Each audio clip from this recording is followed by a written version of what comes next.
Yes, there will be some sunshine around, but also plenty of showers this afternoon. And actually, some places towards the northeast still feeling the effects of what was Storm Benjamin. Now, that low pressure centre is well out in the North Sea, but there is still a hangback of rain that's actually pushing its way westwards at the moment, and that's feeding its way across parts of Scotland, which is why things are going to be fairly wet here. As we go through the rest of today, some parts of Scotland could see rainfall totals of 30 to 40 millimetres perhaps, but because this is coming over 12 to 15 hours or so, it shouldn't cause any major impacts. But nonetheless, quite a wet day across many parts of Scotland.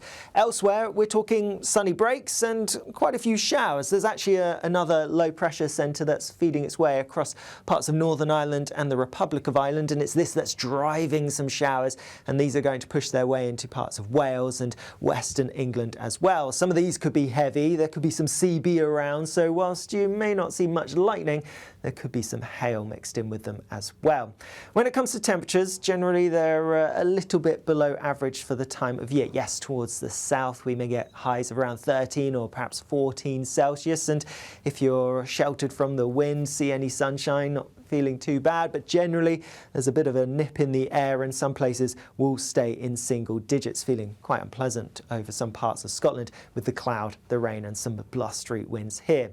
As we go through this evening, worth bearing in mind there could be some fog patches around dusk across parts of Wales, but these will clear as we go through the start of the night. Otherwise, the big talking points being the rain across Scotland pushes its way southwards and eventually starts to clear away towards the east as we go through the night. Meanwhile, elsewhere, yes, there will still be some showers coming through, pushing down on a cold northerly wind. So it's an areas exposed to that northerly wind where we will see some further showers overnight, particularly northern parts of Scotland, but also Northern Ireland, and some feeding through into parts of Wales and maybe even southwest England as well.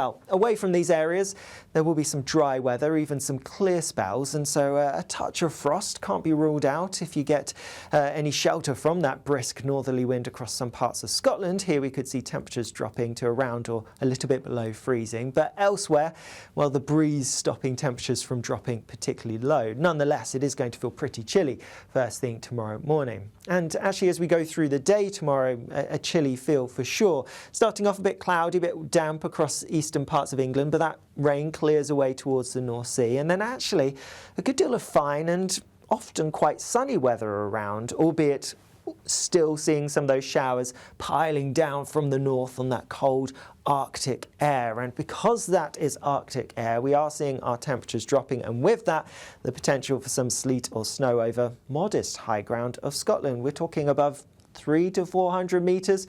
We could see some sleet and snow perhaps, and elsewhere, well, the higher ground is kind of sheltered from that northerly wind across parts of England, and so as a result I'm not really expecting much of any sleet or snow in other places, perhaps just a little bit over Snowdonia mainly, but generally lots of places having a lot of fine weather, just some showers continuing to come down from the north, and like I say, yes, some of them could be quite wintry over higher ground of Scotland. Temperatures tomorrow are going to be a little bit lower than today, so whilst there'll be a bit more sunshine on offer, it is probably going to feel a little bit chillier, especially because there is still going to be some brisk winds. It's going to be quite blustery, especially towards some North Sea coastal parts here. There's the potential for gales, so feeling pretty raw indeed. Now, as we go through the second half of the weekend and into next week, well, Sundays should start off fine, but cold with some frost around, but things are going to turn cloudy, wet and windy from the northwest as we go through into the latter part of Sunday. That rain will then clear through as we go into Monday, which at the moment Monday's looking largely dry, but more wet and windy weather set to arrive in time for Tuesday. Now, I know lots of people are on half term next week, so you'll want to stay up to date with the forecast to make sure that you're able to make the most of the weather, whatever your plans are. So you can do that by making sure you're subscribed to our YouTube channel. Bye-bye.